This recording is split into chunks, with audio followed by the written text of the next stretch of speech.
Okay, Ken here again. Listen, I want to go over some history of ours. And I can just say for the moment, the three amigos here, they're all friends of each other, but these are all friends of mine. And there's a history behind each one of them of some of their Smith basses. So I'm going to get to Stanley last, okay? But Freddie Washington, I had met him at a NAMM show in the early 80s, mid-80s, and he wanted a 5-string. And we were just setting up in production in Pennsylvania. We hadn't made the 5s yet. Well, we had a last few that we made in New York we had sold. But then one of them was sold to Willie Weeks, you know. If you've watched some of the Blues Brothers movie, there's one where there's a band competition. And Willie Weeks is one of the bass players that's not playing with the Blues Brothers. That was Duck Dunn, but the other band. Willie's an old acquaintance of mine from when I think he was with the Doobie Brothers at the time. But he bought this 5-string bass, and he calls me up. He says, "Ken, this is a beautiful bass, but I got a problem. I can't play 5 strings. Can you send me a 4-string instead?" So I swapped it for a 4-string. And then I called Freddy up. I says, "Hey, Freddy, I got a 5-string available." So I send Freddy the 5. Now, the last 4 5-strings we made in New York were actually made from 6-string necks. We were out of necks for 5s. So what we did was we cut the necks in the center, took out some wood, put a veneer strip, and glued them back together again for the 5-string width. And we owned one of those actually, and Freddie has one of them. This is one of the last few 5s ever made. So that's Freddie's main 5. He's played all over the world. Michael Jackson, everybody. Al Jarreau, that's his 5-string. Melvin Davis, we met, I'm not sure who he was with. I know he was in the Pointer Sisters in the beginning, but he got a 6-string bass from us. It was a quilted maple, one of the early ones we made in Pennsylvania. And if you've watched the movie Coming to America, Eddie Murphy and Arsenio Hall, that's the bass he's playing in that band called Sexual Chocolate. So that's him over there with the afro at the time playing that bass. So that bass has been on TV quite a few times. The last is I'm going to mention Stanley Clarke. And how do I know Stanley Clarke? Well, in 1969, I was at the Lynn Oliver Studios, and I used to play in the jazz workshop there. And the owner's wife, Anna Oliver, said, "Horace Silver's auditioning next week. You should come and audition." I said, "Who?" "Horace Silver." She says, You should audition." I was 17 years old. I was just barely 17. So I went to a music store, actually a record store, and I bought a record of Horace Silver.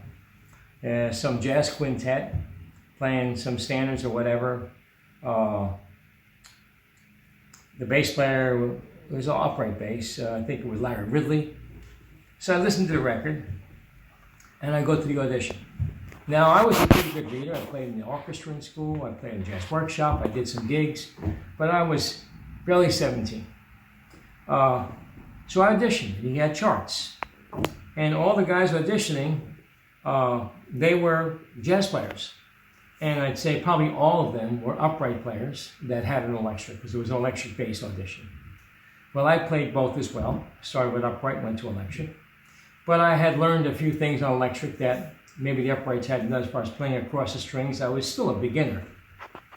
But I auditioned and I played the charts, and when I saw how the patterns went across the strings, I could jump up and play across the strings, and I read all the notes. The audition finished, the end of the day, he asked me to come back tomorrow.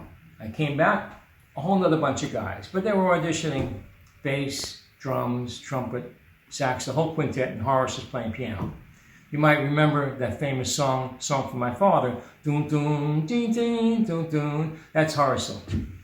So I auditioned for 2 days, and then a week later I get a phone call, and it was Horace, and he says, "I'd like to hire you, but I have to talk to your father because you're only 17."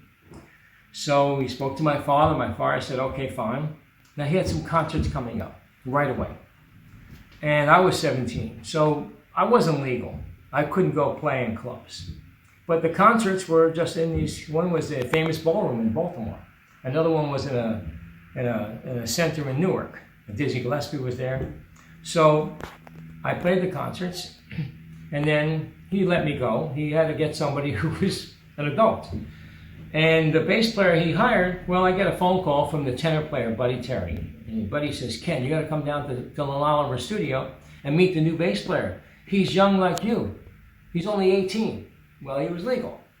So I came down and met him. It was Stanley Clark. So Horace had more auditions in Philly and found another bass player who was legal.